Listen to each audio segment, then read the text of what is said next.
Vous écoutez le podcast du Centre de ressources pour les familles militaires Valcartier, le CRFMV en jase, avec Marie-Josée Lonval. Bonjour tout le monde et bienvenue à votre podcast, le CRFMV en jase. À chacun de nos rendez-vous, on se fait un devoir de vous partager une foule d'informations, des informations qui sont très utiles et très pertinentes sur les différents services, activités et ateliers qui se passent au Centre de ressources pour les familles militaires Valcartier. Aujourd'hui, vous allez faire connaissance avec un couple qui est très impliqué auprès du CRFM Valcartier. Il s'agit d'un couple anglophone, ce qui m'amène à vous présenter notre premier podcast en anglais.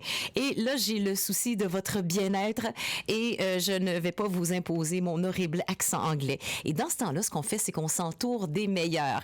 Je vais avoir à mes côtés ma brillante collègue Sandrine de Sèvres qui va diriger le podcast du CRFMV en jase aujourd'hui en anglais.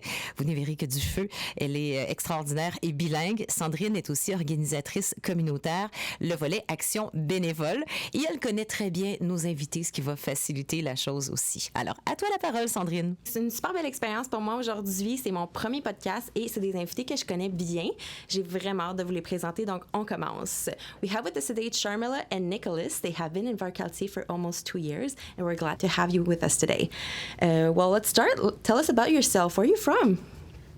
So I'm Charmila, Padre Charmila, Ireland, and I'm originally from Ontario, a little town called Teeswater of just 1,000 people. It's about 2 hours west of Borden. Yeah. And I'm Nicolas Mativier, but most people call me Nick, and that's perfect. I'm from just outside of Moncton, New Brunswick, and then, now we find ourselves here in Quebec. That's awesome. All right. What brought you actually to the Army? Like, what made you decide to join and to be part of this journey? So I started thinking about joining the military way back in high school, but nothing ever come of it. I decided I was going to be a high school teacher. That's what I wanted to be. And so I went through university with that plan. I was interested in it again during university, but still I had this plan to be a high school teacher. It was my dream.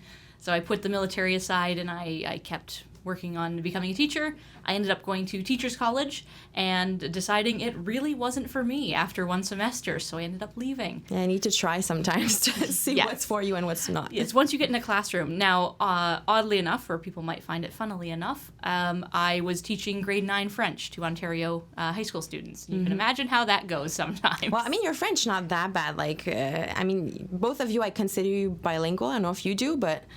For the most part. I mean, you understand, like, at least 90% of what you guys, like... For the most part. Yeah.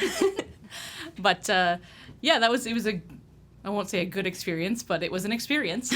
And I ended up leaving that and trying to figure out what I wanted to do with my life. And I decided to go to seminary and become a minister, a pastor, a preacher, whatever you want to call it. And so I went to seminary and started through that. And while I was there, this thought of the military came back to me again. And we had a friend there who was becoming a military chaplain. And I thought, that sounds really cool. Mm-hmm. So I joined what's called the RESO program, Reserve Entry Scheme Officer. So I worked for 2 summers while I was still going through seminary. One summer in Borden for 4 months. And then I actually did 4 months, January, February, March, and April in Petawawa, which of course is the best time to be in Petawawa. Tell me about it. Actually, I have no idea. So it's very cold. Okay. Worse than here? Worse than Valcartier? About equal. Okay. About equal. But it was a really great experience. I got to work with a really great chaplain team and kind of solidified my love for it. But to become a chaplain, you also need 2 years of congregational experience or experience working with the people of your faith group. So I ended up being put on the supplementary reserve while I went to go serve a church. I found 2 little churches in Ontario, in the middle of nowhere, Ontario, Brussels and Molesworth. Mm-hmm. They were fantastic churches, and I loved being with them. And so when my 2 years of service were done, and I could have went to the military full-time, I decided I really wanted to stay with my churches, so I joined the military reserves. Mm-hmm. And I worked with the Royal Highland Fusiliers as their chaplain. And I was with them for just over 2 years, throughout most of COVID, actually. And it was a great experience with them, COVID notwithstanding, getting to work with them and be their chaplain, be there with them. But then after that, Nick and I talked it over a lot, and I was feeling the call to full-time ministry, full-time chaplaincy. So I put in my component transfer, and it was accepted, and I signed the paperwork. And then about 2 weeks after that, I found out I was pregnant, and I went, oh my goodness, what have I done? Why am I moving away from my entire family?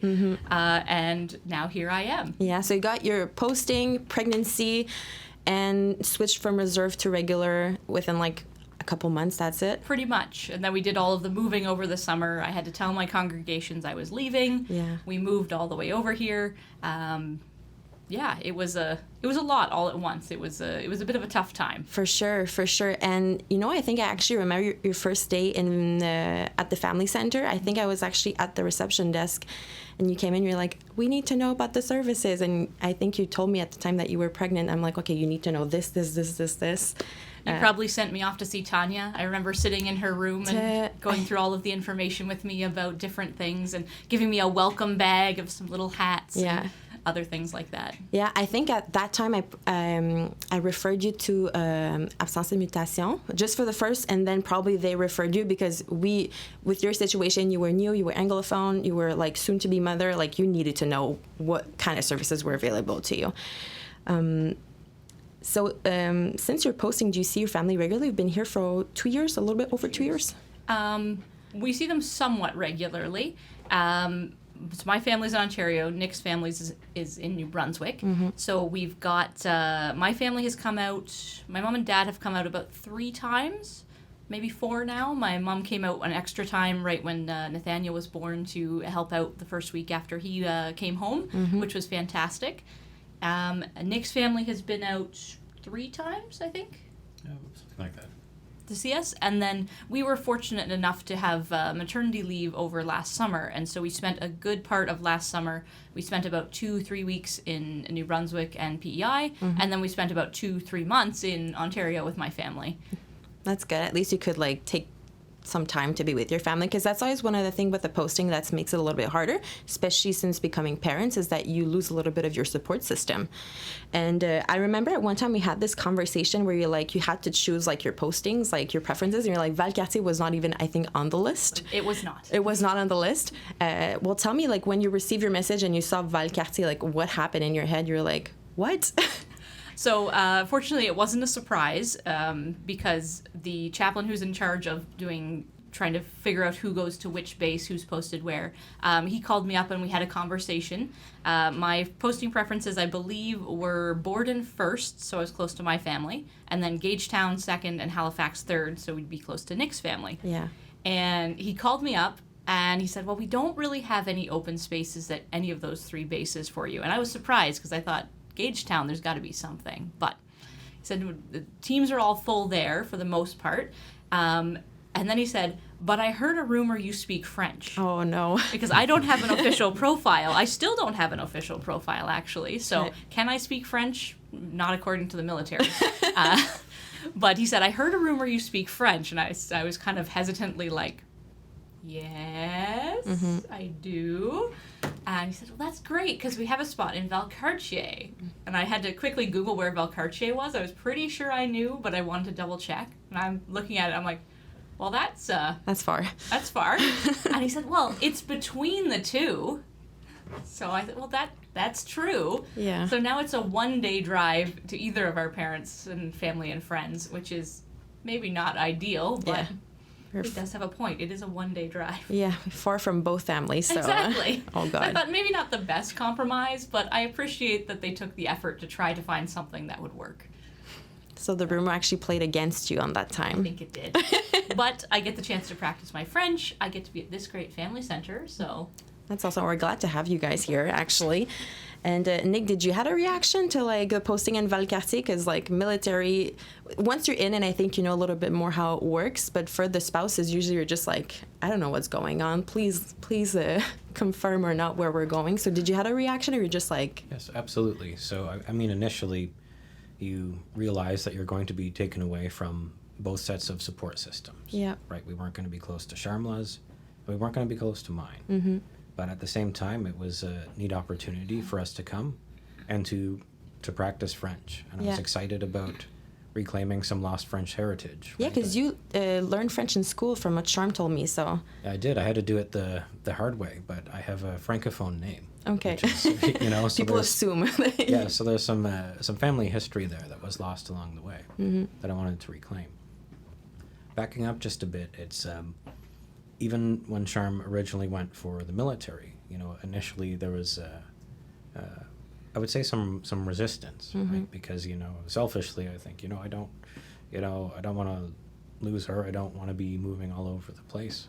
However, one thing that really changed my opinion about things was all of Charm's best stories were coming from her reserve unit, were coming from her military stories.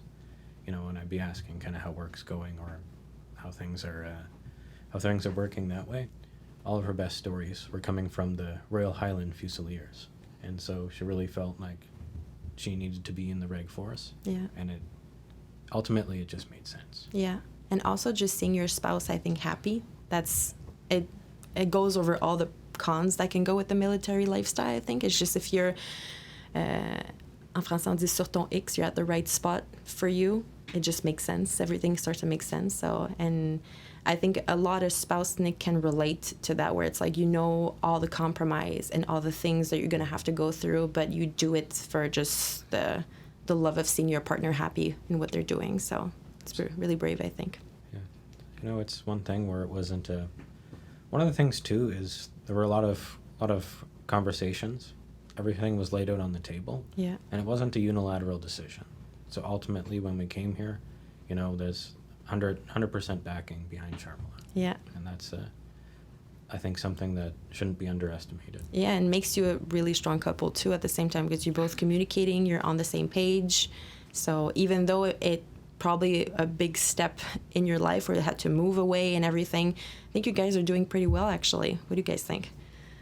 I think so. Yeah. Yeah, most days. Yeah, most days. A pretty healthy baby. So found a job here, Nick. Actually, you work with us. You're one of my colleagues. So want to tell us how that went for you? Yeah, so when we first landed here, we were trying to, Charmila's pregnant and is not feeling well, and we're, just trying to recreate our entire lives, basically. No friends, no family. We're in this strange new world, and so I started trying to get out into the community and to meet people was essentially my goal. Mm-hmm. I realized that someone directed me to the resources there are here for anyone who's a conjoint looking for resources to find employment. Yeah. And I ended up talking to one of your colleagues, Xavier, who helped me to find a job here in Quebec. And one of the things he saw off of my qualifications was that I had the TESOL certification. Mm-hmm. And so one thing led to another, and essentially I became a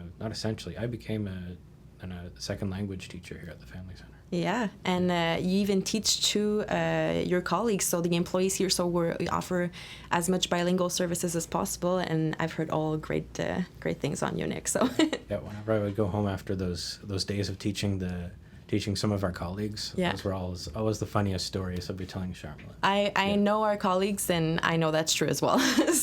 And Nick was so dedicated to this. He was always putting so much effort into the staff classes. Not that he didn't put effort into the other classes, but he would specifically say, they're giving up their time at work, sometimes their lunch breaks, to come and take this English class. I really want it to be of value to them.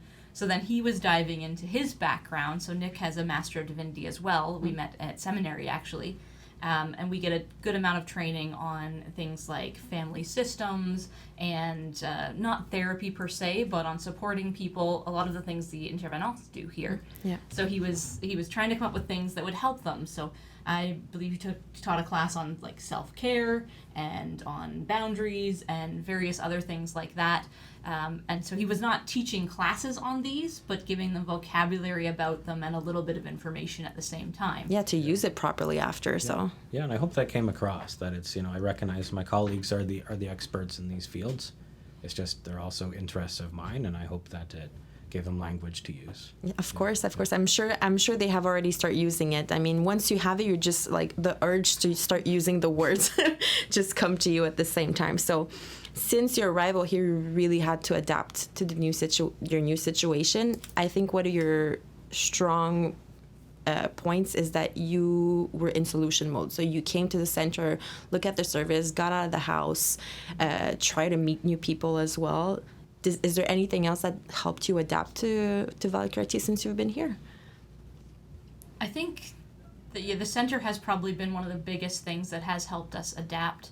I know the first few months we were here were pretty rough. There was this moment, I remember maybe we'd been here maybe about a week or less. I don't think our household goods and effects were here yet because of some delays. Anybody who's in the military has had a good experience with BGRS, I'm sure. And so we got here about 2 weeks before all of our stuff. So we were sleeping on an air mattress in one of the rooms in our PMQ that turns out it faced east, and we had no curtains. And it was the middle of summer, so the sun was coming up at 4 a.m., and the crows were out, or ravens, I'm not sure, nice loud cawing, outside of our window, waking us up at 4 in the morning.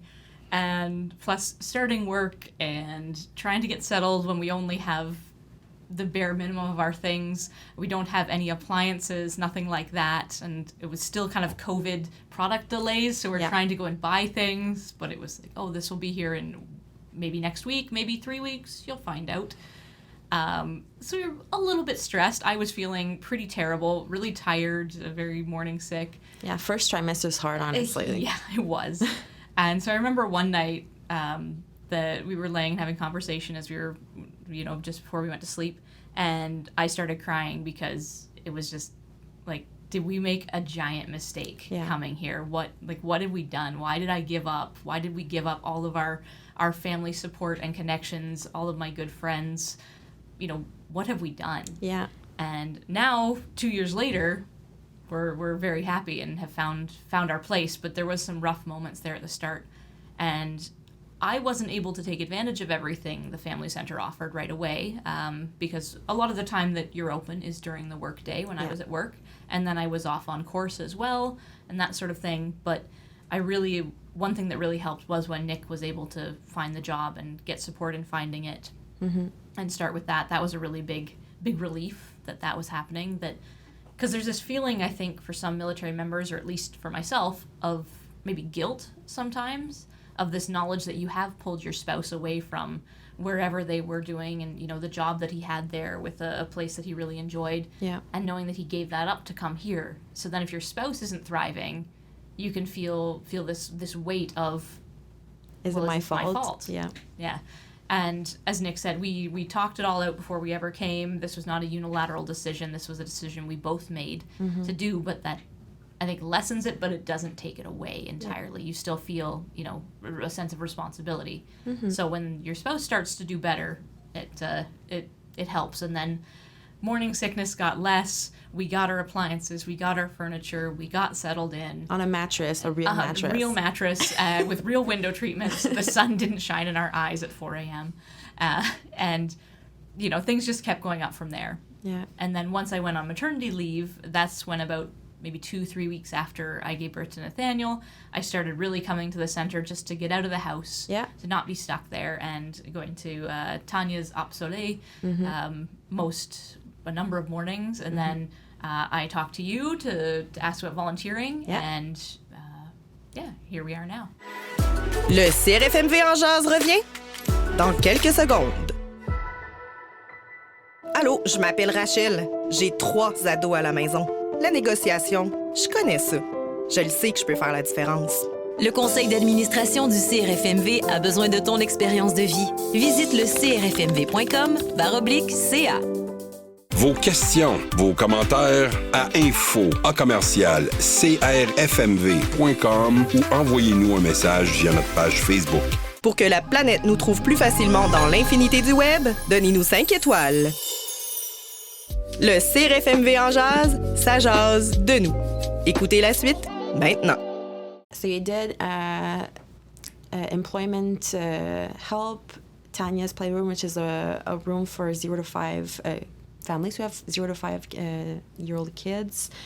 You did volunteer work. Did you do anything else? You used it at the garderie as well, which is a kindergarten, like a part-time kindergarten. Like a drop-in center. It's a drop-in nursery. Yeah, exactly. I think Nathaniel's kind of enjoys. So. Oh, he loves it. The first time that we dropped him off, not a fan. That was his first daycare at all, and of course he cried. Yeah. And I felt very bad for the staff having to listen to him cry all day. But by about the second or third time that he went, he started getting more and more comfortable. And then maybe a few months ago now, I dropped him off one morning and he was able to walk, so I set him down on his feet so he could toddle his way in, and he just wandered on in and didn't even look back. And I'm like, well, okay, bye. It's like a love you too, buddy. Two emotion kind of thing. You're like, I'm so proud, but at the same time, can I have a kiss or something? Yeah. Not even a goodbye. And so this morning when I dropped him off, he reached out and went into one of the employees' arms and just gave her a hug, and then she walked in with him and he waved goodbye to me because he can wave now. And was happy to see all of his friends. Oh my God, that's so sweet though. We haven't talked a little bit about your job itself. So, like, you're a padre in the Army. What does it mean? What does it do? And even, do we say padre or madre? Like, I've heard both. You'll be the best to tell me what to say about, like, starting now. So chaplains get a bit of a choice on what they want to be called. We can be called chaplain or padre or by our rank, as we see fit. I prefer padre. Madre is not actually one of the options. Okay. And it has to do with kind of the history of the term, all of that.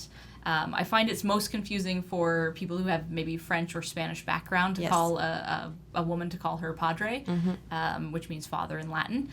But I'm used to it. There's a long history there. I'm proud of the term and the title, so I'm perfectly happy using it. And if somebody isn't, they'll introduce themselves differently. They'll say, like, hi, I'm Chaplain Ireland or such and whatnot. But by and large, you're almost certainly safe to call a chaplain by padre. Okay. And our main role is to support members and their families, including veterans and things like that as well.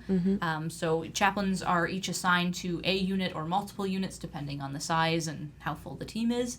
And we just need to be there. So a big part of our job is ministry of presence, or active chaplain presence, it's called now. Okay. We are just there getting to know people. I've found in my experience that people are much more likely to come talk to me or call me to talk to me with a problem if they already have met me before. It's really hard when you're experiencing a tough moment in your life to call somebody out of the blue that you've never talked to before. I know for myself, I find just picking up the phone and calling someone to be difficult. I think that's a millennial thing. Yeah, I agree with you. So when you're already in distress, when you're already struggling with something and you're asking for help, which is something that a lot of people struggle with as well. I mean, right? Very few people like to ask for help. Of course. So if they've never met me, it makes it much more difficult. So I do try to get out and we walk amongst our units. So if you're a military member listening to this and you ever see a padre just wandering around aimlessly, that's probably kind of what they're doing. There's a purpose There's behind a purpose. It's not quite aimless. If they're just popping in, I joke with some of the people in my units that my job is to distract them from their job. Because I'll pop by someone's office and I'll say, like, oh, hello, how you doing today? What are you working on? That sort of thing, completely distracting them, but hopefully to a greater purpose in the end. Yeah, but for counselors that work here, we have kind of the same method where the more we are in the community, the more people come to see us after, because like you said, asking for help is not natural for a lot of people, and it's a really hard thing to do once you're in it. So it's easy to say when you're not in it to be like, oh yeah, I'll call. Not really as simple after that. So even for us here, as much as we can be in the community and like present staff from the family center, because we're a pretty big team, it helps us out, and it works. Like honestly, it does. So because it's really easy to say, oh, I'll just call your chaplain, or oh, just go visit the family center, but it's intimidating if you've never done it, if you don't know the name of your chaplain, if you have to call the spiritual center and then get referred on and wait for them to call you back. It's just nice if you already know who your chaplain is, if you can reach out and think, oh yeah, I've talked to Padre Ireland, she's pretty friendly. Yeah. Even if it's just about the weather. Yeah. Small talk. There's a purpose behind it, and it's so that you get to know people. Yeah, absolutely. That's great, because even for me, sometimes like we know a little bit about the Padre, but like you're on the field, you know what happens, you see the people you work with. So it's good to hear from your side as well.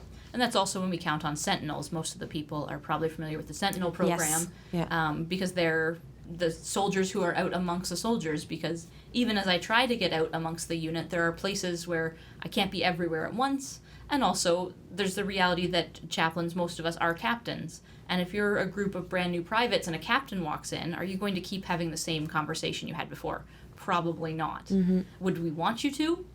Most certainly. But it's the reality of military life, and the rank structure makes it tough. Yeah. So it's good to have the sentinels there that are with their people every day, all the time, and can notice changes and maybe say, hey, what's going on? Do you need some help? Let's go Exactly. get you some help. Why don't we go talk to somebody? And make it more casual, not as official than to like, Exactly. now I'm asking for help. Sometimes it's in between conversation that you understand that people are having a hard time or that there's something going on in their life. So that's the purpose of the sentinels Exactly. and the chaplains as well, is to make it as casual and relaxed as possible so that you actually ask for help and not have to make it even further in your situation. Exactly. Yeah. You have met a lot of people at the center, francophones and anglophones as well. I think even like you can say friends at this point. I think so. Yeah. I hope so. I think so too. I've met them, and you guys see each other outside the center and like for suppers and game nights and stuff. So I invited a bunch of them to Nathaniel's birthday party, Yes. and they came, and as I was looking at everybody, I said something like, oh, it's so great, it's almost like we have friends. And they looked at me and they said, it's not like you have friends, you have friends. And I'm like, oh, yeah, oh, that's nice. I think it's a good visual for you to see as well, because you came here, like you said, like started from zero. Like and I think that's what a lot of military families are living, is that you have to start everything from scratch. Yep. And then your son turns 1 year old, and you have so many people coming to celebrate with you. And I think that's such like a visualization of like all the progress you guys have made and what you guys have built on since you came here. So Yeah, I really enjoy the group picture that we have from that party, because it's like this, like I said, it's this summary of how far we've come in a year and a half. And I think the biggest factor in making those friends was just getting out of the house. Yeah. Because especially in that first trimester when I was so sick, I didn't want to leave the house except for work, and it was very isolating, and I felt very alone except for Nick and maybe one or two colleagues, but otherwise it felt very, very isolating and lonely. And then the biggest change that got me out of that was getting out of the house, especially after I went on maternity leave, was Yeah. I don't want to just sit at home with him every day. Yeah. Let's go. And so there were mornings where we'd come to here to the family center, just to come to Tanya's room, just for him to have a safe place to play and sit. And there might not even be anybody else there. It would just be me sitting there. Tanya might come in, but otherwise it's just like I just need to be not in my house. yeah, and just a little hot chocolate at the same time. Like if you can talk to true. someone, that's great, but sometimes it's just good for Nathaniel as well to like just see other things, you know. Definitely. That's great. And you're from the Anglophone community. You have met a lot of people from the Anglophone community.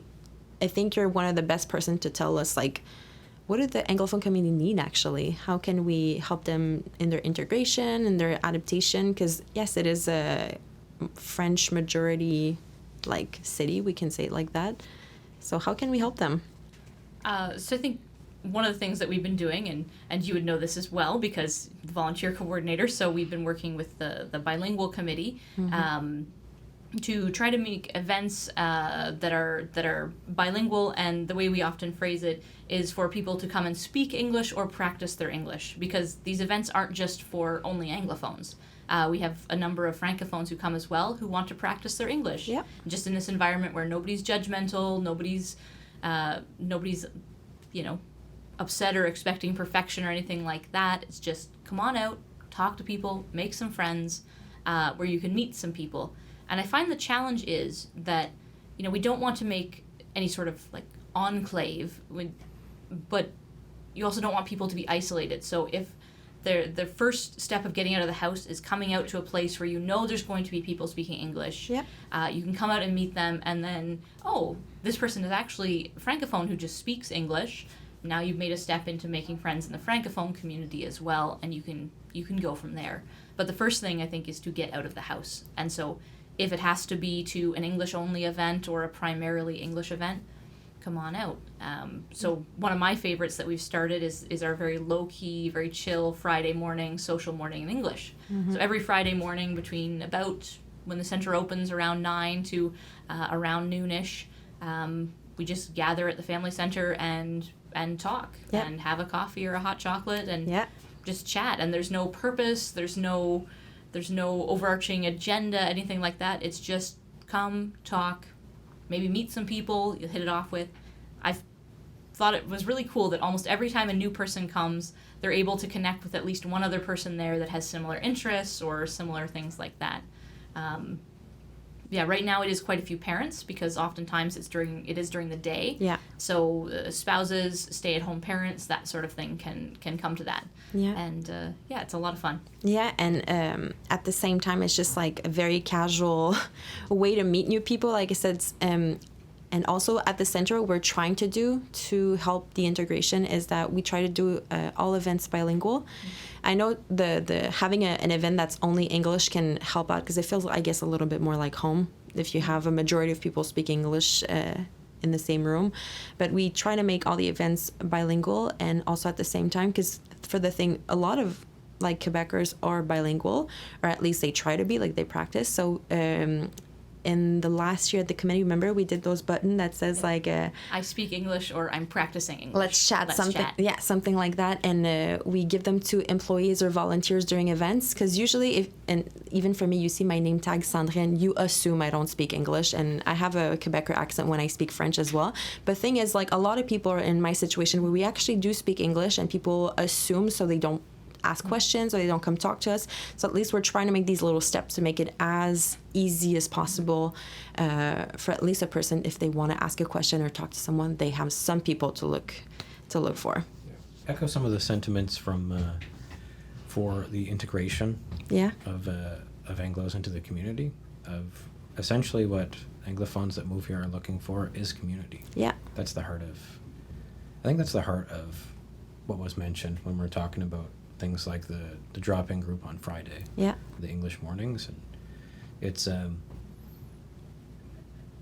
it's one of those things where we're trying to combat essentially that loneliness and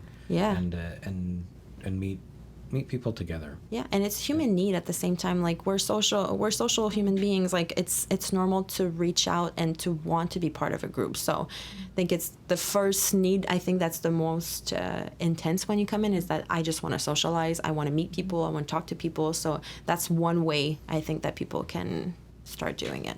Yeah. What I find funny as well is that a number of the people who come to the Friday mornings or some of the other English events, English is actually their second language and Yes. French is their third. And so it's this extra challenge of it can be exhausting to work in your second language and live in your second language all day, every day. Yeah. And I know many of the Francophones here on base have had that experience going to Borden for a course or Gagetown or being posted somewhere.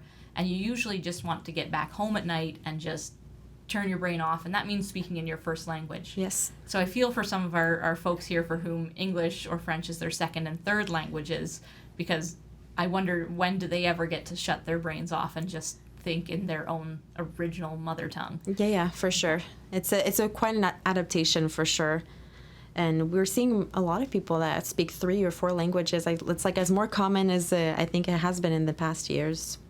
So you became a mother once you were in Valcartier.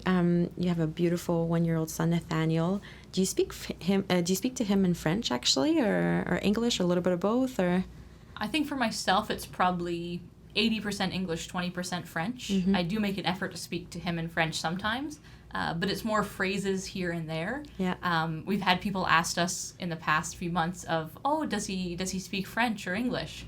And my answer was, well, he's actually bilingual right now. Yeah. Because his only word is no. I mean, gets the point straight. That's Yeah, good. he can say yeah, and no. So figure he's bilingual at this point. But it's mostly little phrases that I use with him in French, and we're really glad that he is in. We usually have him in the Haute Garderie, the drop-in daycare, twice a week. We're glad that he's getting that exposure to French, because one of the things we're looking forward to and we're glad to be here for is that he'll almost certainly be fully bilingual if we stay here and he goes through school. Our intention, if we're here long enough, is to put him into the French school. He can learn English at home. He can go to the French school and learn French there. Yeah, that's and awesome. Hopefully be fully bilingual. Yeah. So that's the hope. And that's always a plus for wherever you go after Valcartier. Either you stay or you move to another base. always a plus to have a second language skill. Yeah. And I know you guys learn French, you guys are perfectly bilingual, but they don't teach you Quebec expressions in your classes. Have you been surprised by some expressions or things you have heard from Quebecers since you have been in Valcartier? The one that I kept hearing that I had to ask, like, what does this mean? Would be people saying tabarouette. Okay, tabarouette, I'm like, what does this mean? I'm still not entirely clear, but I've got a colleague that uses it a lot, and I quite like that one. Yeah? Have you started using it a little bit? I started maybe a little bit, and one of the clerk at the chapel, the Spiritual Life Center, taught me a word when I first got here. It was tapinage.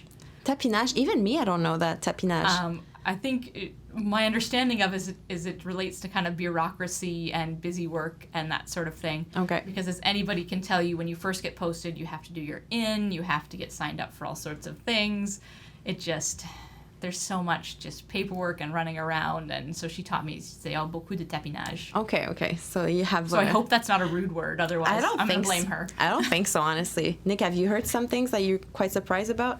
Yeah, so one of the things is that, it might be strange for some that, Anglos, we often shorten our names. Mm-hmm. But I noticed that a number of nouns, in Quebec are shortened. For example, spag. When I first heard what spag is, what are you talking about? Also, that doesn't sound appetizing. But. I agree with you. I do. Oh, and the other one Nick taught me was bouffe. La bouffe? Yeah, la bouffe. La nourriture, yeah, so food. Quebec, and I think you're just going to, each year or month, you're going to find someone that says something. And even for me, like, you see tapinage, I've heard, like, Quebecers say frududu instead of saying, like, fâché, like, frustrated. Sometimes say frududu, and I was like, what? Give me a second, please. So even Quebecers were still learning new expressions. So I think it's an ongoing skill. Yeah. I hope you're going to be with us for at least a few years to go. But what are your plans for the next years in Valcartier? I get asked that question every now and then, especially by my friends or family. Oh, how long are you going to be in Valcartier? And my answer is usually, as long as the military says I'm here. Yes. So I honestly have no idea. The current plan is I'm being internally posted over the summer to a different unit, and then to go on a 2-month deployment to Latvia. Although, as with the military, we believe it when we see it. Until I get the paperwork, it's not real. In fact, till I'm on the plane, it's not real. But the plan is to go to Latvia for 2 months for a TAV to kind of relieve some other chaplains so they can have leave. Mm-hmm. And then after that, who knows? Yeah. Oh, Nick, what's your plan? Well, I'm pretty much tied to you. So whatever, I also go where the military says you're going to go. Indeed. Yeah. I think the point of this podcast is because we talked a lot about the integration, is that people feel less lonely, and the fact that what you guys have lived, a lot of people have lived, like that a regret moment of just like, what is happening to me? but then you see that there's options. The biggest takeaway for me is that you just have to get out of your house. And it can be hard. It can be hard to take those first steps, to walk out your door and to reach out. I see people online sometimes who are lamenting a lack of community, and I just want to suggest, I sometimes will share, you can go to this event or that event, and it can be intimidating the first time. It can be intimidating to sign up and register or to show up to a building that you've never been in before, but you have to start somewhere. Yeah. And once you get started, it gets easier every single time after that. So, just get started. Yeah, and I promise all my colleagues and myself very friendly, so we'll always welcome you with a smile. And I know the building doesn't sound as welcoming, but once you're in it, it's a completely different experience. The people at the front desk always speak English as well. Yes. And they're wonderful, friendly folks. Really glad that we got to know you a little bit better. I even learned some stuff, even though I've known you for 2 years. Honestly, I've still learned some stuff from you guys, but I'm really glad that we got to talk, and I hope everybody enjoyed. It was great to talk to you, and I hope people have maybe learned something, or if you see me around at the family center, or who knows, in your unit, feel free to come say hi. Suivez-nous sur Apple Podcast, Google Podcast et Spotify. Un nouveau podcast tous les 2 vendredis. C'était le CRFMV en jase.